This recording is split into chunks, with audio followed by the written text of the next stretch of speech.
Hi everybody, it's Steven with a PH at Ripken8. Before I start showing some of my Ripken rookies, plus some of my vintage purchases of the past few months, I'd like to send out a few thank yous to Chris from Missouri, Scott at Reindeer Studios, Don at Don's Field of Dreams, and my good buddy Mike at Canadian Cards. All four of these guys help send out plugs of my new channel during their recent videos, and I truly appreciate their support. Also like to send out a thank you to everyone who took the time out to watch my video, comment on my video, and I appreciate everything that you guys do for me. Now on to some cards. So I'm going to show, I mentioned in my first video that I'm a Ripken guy. Baltimore Oriole guy. So I'm going to show my 4 Ripken rookies. These were from my personal collection over the years that I sent out: 1 Topps Traded, a Topps, a Flair, and a Donruss.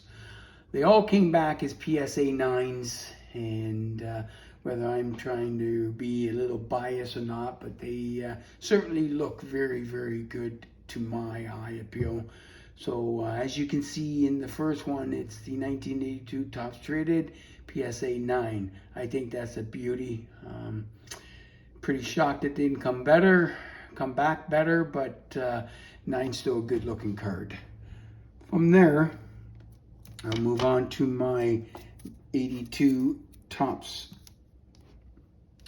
Now, in saying this one, as you can tell, it's I believe it's a real beauty.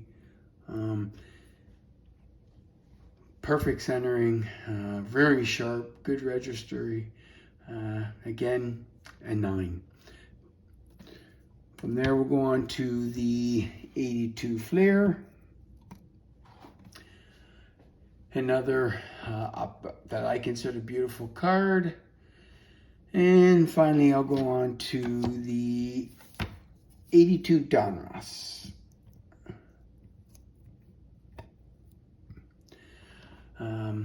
Like I said, the 4 of them came from my personal collection from years back, as I was always a Ripken man first and foremost. But I think all 4 are beauties. I think they could be better than 9s, but all said and done, they came back as 9s, and I'm pretty happy with that. From there, I'll move on to some of the vintages I've picked up in the last couple months. As I stated in my first video, I was an Oriole fan, a Ripken fan, and I've slowly but surely gotten into some vintage cards of late. I mentioned that my vintage would be 50s or earlier. The ones I will be showing now will be from the 48 Swell. This is a nice beauty looking card. It's a 2, but I still think it's a very sharp looking card. Little off centered left to right.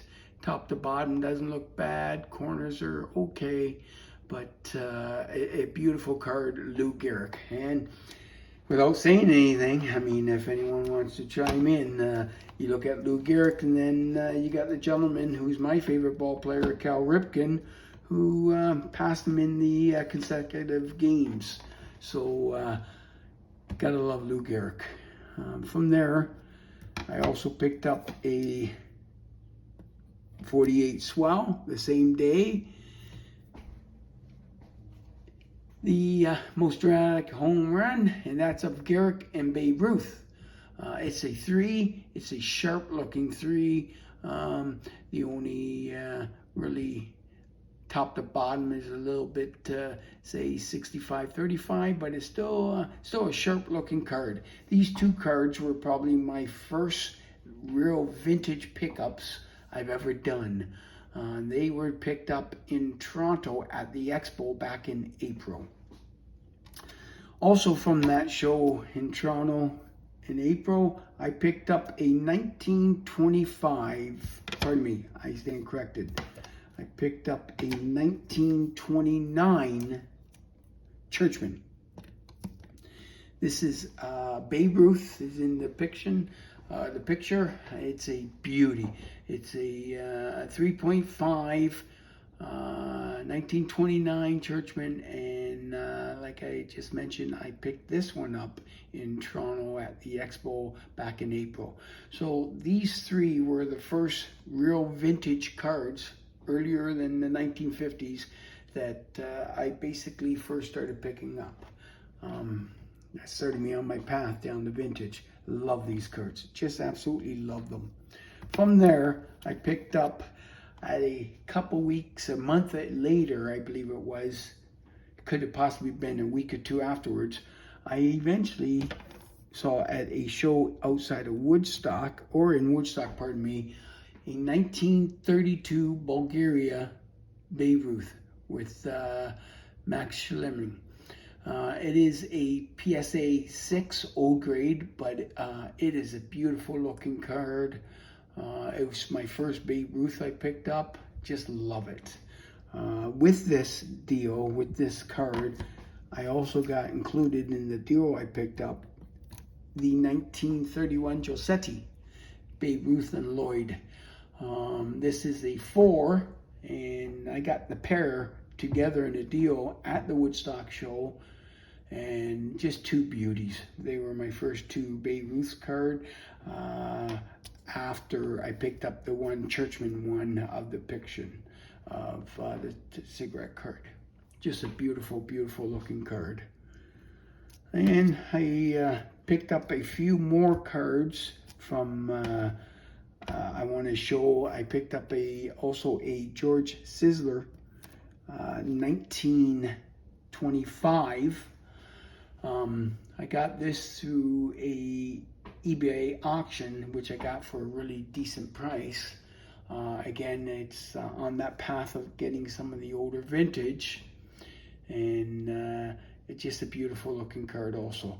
Love these tobacco cards. They show, it's just amazing. I mean, this is almost 100 years old, and it's in such beautiful, beautiful shape.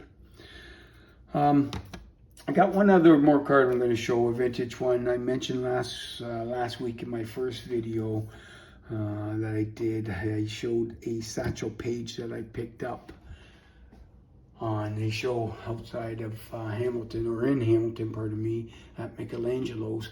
The satchel page I picked up was a 3.5. I got this again off an eBay auction, and I got it for a really decent price. I believe I did.